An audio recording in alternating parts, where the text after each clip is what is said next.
नमस्कार। आज के इस एक्सप्लेनर में एक बेहद दिलचस्प टॉपिक पर बात होने जा रही है। देखिए, अक्सर माना जाता है कि स्थायी संपत्ति या वेल्थ बनाना सिर्फ स्प्रेडशीट, बैंक बैलेंस और नंबरों का खेल है। लेकिन अलग-अलग स्रोतों का गहराई से अध्ययन करने पर पता चलता है कि असली कहानी कुछ और ही है। इसके लिए एक बहुत ही होलिस्टिक या समग्र दृष्टिकोण की जरूरत होती है। यानी हमारे आसपास का भौतिक माहौल, हमारी मनोवैज्ञानिक मानसिकता और हमारी व्यवहारिक वित्तीय आदतें, ये सब एक साथ मिलकर काम करते हैं।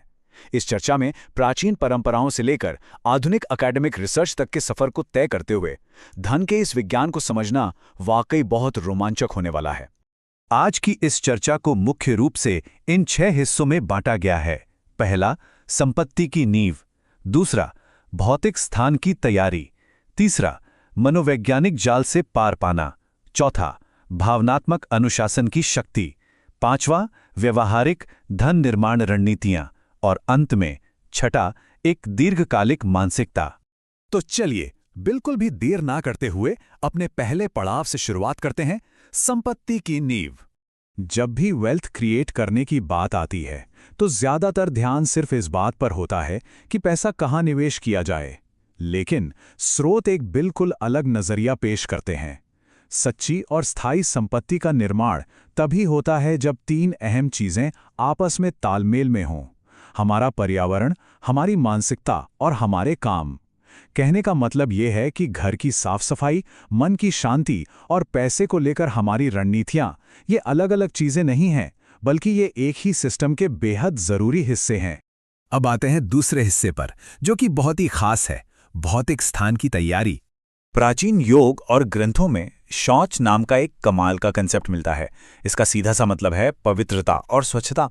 मजेदार बात यह है कि इसमें सिर्फ शरीर या घर की सफाई ही शामिल नहीं है, बल्कि मन का साफ होना भी उतना ही जरूरी है। अगर हम अपनी सांस्कृतिक मान्यताओं को देखें, खासकर देवी महालक्ष्मी से जुड़े त्योहारों को, तो ये माना जाता है कि एक साफ और करीने से सजा हुआ घर हर तरह की नेगेटिव एनर्जी को दूर रखता है और समृद्धि को आकर्षित करता है। एक साफ सुथरी जगह असल में शांति का प्रतीक है। और यही बात वास्तुशास्त्र के सिद्धांतों में भी साफ दिखाई देती है। स्रोतों के अनुसार वास्तु में घर के मेन गेट को धन के प्रवेश का रास्ता माना जाता है, इसलिए इसका साफ और रोशन होना बहुत जरूरी है। इसके अलावा उत्तर दिशा को भगवान कुबेर की दिशा माना गया है, जिसे हमेशा व्यवस्थित रखना चाहिए। साथ ही घर में कहीं भी पानी का रिसाव हो तो उसे तुरंत ठीक करने की सलाह दी जाती है। ये सिर्फ घर को ठीक रखने के लिए नहीं है, बल्कि मनोवैज्ञानिक तौर पर यह बिना वजह के खर्चों और आर्थिक नुकसान को रोकने का एक बहुत बड़ा प्रतीक है। इसी कड़ी में कुछ पारंपरिक वैदिक उपायों का भी सदियों से इस्तेमाल होता आ रहा है, जैसे कि लाल किताब का एक मशहूर उपाय है जहां दूध और मिट्टी के बर्तन का उपयोग होता है, जिससे फिजूल खर्ची को प्रतीकात्मक रूप से रोकने के लिए किया जाता है। इसके अलावा अपनी कमाई का 10% हिस्सा दान करने की प्रथा भी है।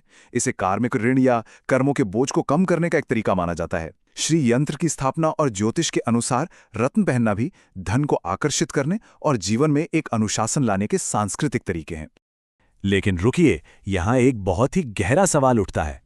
मान लेते हैं कि घर एकदम साफ है, वास्तु के हिसाब से हर चीज परफेक्ट है, तो क्या इसका मतलब ये मान लिया जाए कि हमारा मन अब संपत्ति को संभालने और उसे कई गुना बढ़ाने के लिए पूरी तरह से तैयार है? ये सवाल हमें इस चर्चा के अगले और सबसे दिलचस्प पड़ाव की ओर ले जाता है। और यहीं से शुरुआत होती है हमारे तीसरे पड़ाव की, मनोवैज्ञानिक जाल से पार पाना। इसे समझने के लिए लाइफस्टाइल क्रीप या जीवन शैली की मुद्रास्फीति को समझना बहुत जरूरी है। ये एक ऐसी खामोश बीमारी है जिसका पता भी नहीं चलता। होता यह है कि जैसे जैसे हमारी इनकम बढ़ती है, वैसे वैसे हमारे खर्च भी उसी रफ्तार से बढ़ने लगते हैं। जो चीजें कभी कभार के शौक या लग्जरी हुआ करती थी, वो अचानक हमारी रोजमर्रा की जरूरत बन जाती हैं। स्रोत बताते हैं कि यह जाल सबसे ज्यादा उन युवाओं को फंसाता है जो अपने 20 या 30 के दशक में हैं, जहां करियर में अचानक मिली ग्रोथ से समाज में अपना स्टेटस दिखाने की इच्छा पैदा हो जाती है। अब सवाल है कि इस जाल से बचे कैसे। इसके लिए कुछ बहुत ही व्यवहारिक और आसान कदम है। सबसे पहले उन भावनाओं को पहचानना होगा जो अचानक से शॉपिंग करने के लिए उकसाती हैं, चाहे वो खुशी हो, स्ट्रेस हो या उदासी।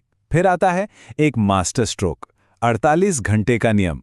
जब भी कोई महंगी चीज खरीदने का मन करे तो बस 48 घंटे रुक जाना चाहिए।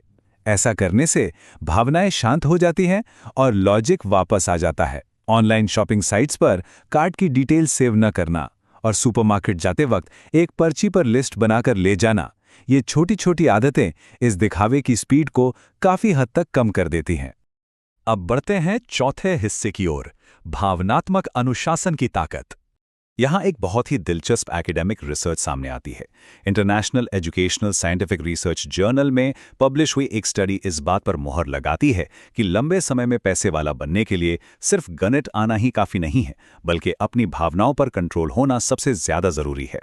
भारतीय रिटेल निवेशकों के व्यवहार पर की गई ये रिसर्च बताती है कि जब शेयर बाजार ऊपर नीचे होता है, उस वक्त धैर्य रखना और बिना घबराए फैसले लेना ही असल में विनर और लूजर के बीच का फर्क तय करता है। अब इस तुलना को देखकर चीजें और भी साफ हो जाती हैं।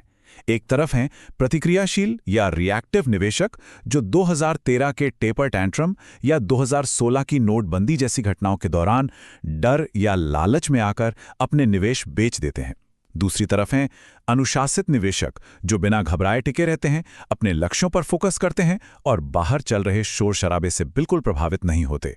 असल में नुकसान होने का जो डर होता है वही लोगों से गलत फैसले करवाता है, जिससे लंबे समय में भारी आर्थिक नुकसान उठाना पड़ता है। इसी रिसर्च से एक बहुत ही पावरफुल कॉन्सेप्ट निकल कर आता है, धैर्य प्रीमियम या पेशेंस प्रीमियम। ये कोई किताबी बात नहीं है, बल्कि यह एक ऐसा रिटर्न है जिसे पैसों में मापा जा सकता है। जो लोग बाजार के बुरे दौर में भी बिना घबराए अपना निवेश बनाए रखते हैं, वो उन लोगों के मुकाबले कहीं ज्यादा मुनाफा कमाते हैं जो बार बार पैसा निकालते और डालते रहते हैं। यानी सब्र का फल सच में मीठा और काफी मुनाफे वाला होता है। चलिए अब बढ़ते हैं अपने 5वें पड़ाव पर, व्यवहारिक धन निर्माण रणनीतियां। हवाई बातों से हटकर सबसे बेसिक लेकिन सबसे असरदार तरीका है 50-30-20 का बजट रूल। ये रूल कहता है कि कमाई का 50% हिस्सा हमारी ज़रूरतों जैसे घर का किराया, बिजली पानी और राशन पर खर्च होना चाहिए। 30% हिस्सा हम अपनी इच्छाओं या शौक जैसे बाहर खाना या घूमने पर खर्च कर सकते हैं और बाकी का कम से कम 20% हिस्सा सीधे बचत और निवेश में जाना चाहिए। ये कोई जेल की तरह सख्त नियम नहीं है, बल्कि ये एक बहुत ही स्मार्ट गणितीय ढांचा है जो पैसे को सही रास्ता दिखाता है, ताकि बाद में ये ना सोचना पड़े कि आखिर सारा पैसा गया कहाँ। तो सबसे जरूरी बात यह है कि इस बजट से पैसा सही जगह कैसे लगाया जाए। कुछ बड़े रणनीतिक कदम हैं जो उठाने ही चाहिए, जैसे 3 से 6 महीने के खर्चों के बराबर एक इमरजेंसी फंड या आपातकालीन फंड बनाना। इसके अलावा जिन कर्जों पर बहुत ज्यादा ब्याज लग रहा है उन्हें जल्द से जल्द चुकाने की प्लानिंग करना। जिंदगी और सेहत के लिए इंश्योरेंस लेना भी उतना ही जरूरी है ताकि कोई अनहोनी होने पर बचत खत्म ना हो जाए। और फिर बात आती है निवेश की, जहां सिस्टमैटिक इन्वेस्टमेंट प्लान या SIP के जरिए लगातार निवेश करने से समय के साथ जो कंपाउंडिंग का जादू चलता है वो किसी चमत्कार से कम नहीं है। और अब हम पहुंच गए हैं अपने आखिरी और शायद सबसे महत्वपूर्ण पड़ाव पर, दीर्घकालिक मानसिकता। चलिए देखते हैं कि ये सब समय के साथ कैसे काम करता है। टाइम वैल्यू ऑफ मनी का असली असर एक लंबी टाइमलाइन में ही समझ आता है। पहले दिन सिर्फ एक छोटी सी शुरुआत होती है। 5 साल बाद एक समझदार निवेशक बाजार के फालतू शोर को इग्नोर करना सीख जाता है। 10 साल में वो बाजार के गिरने और फिर वापस उठने का पूरा फायदा उठाता है। और 15 साल या उससे ज्यादा समय में यही लगातार किया गया निवेश एक बहुत बड़ी संपत्ति बन जाता है। दिलचस्प बात यह है कि डेटा बताता है कि अगर कोई 10 साल में बाजार के सबसे बेहतरीन 10 दिनों में निवेशित नहीं रहा तो उसके मुनाफे में एक भारी गिरावट आ सकती है। ये पूरी चर्चा आखिर में इसी एक बात पर आकर टिक जाती है, जैसा कि अकादमिक स्रोत भी बिल्कुल साफ शब्दों में कहता है, धैर्य धन निर्माण में एक मापने योग्य योगदान करता है। बिना किसी घबराहट के ज्ञान पर आधारित एक लंबी सोच और अनुशासन ही असल में वो सीक्रेट फॉर्मूला है जो एक स्थायी और मजबूत संपत्ति का निर्माण करता है। तो आज हमने इस एक्सप्लेनर में प्राचीन ज्ञान से लेकर आधुनिक रिसर्च तक के कई तारों को जोड़ा है। इस पूरे होलिस्टिक कॉन्सेप्ट को देखते हुए एक बड़ा सवाल हम सभी के सामने है, अगर भौतिक स्थान एकदम साफ है, माइंडसेट बिल्कुल अनुशासित है और बजट भी सेट है, तो आज वो कौन सी एक वित्तीय आदत है जिसे तुरंत बदल दिया जाना चाहिए? इस पर थोड़ा विचार जरूर किया जाना चाहिए। आज के इस एक्सप्लेनर में बस इतना ही। अगली बार किसी और दिलचस्प विषय के साथ फिर से चर्चा करेंगे।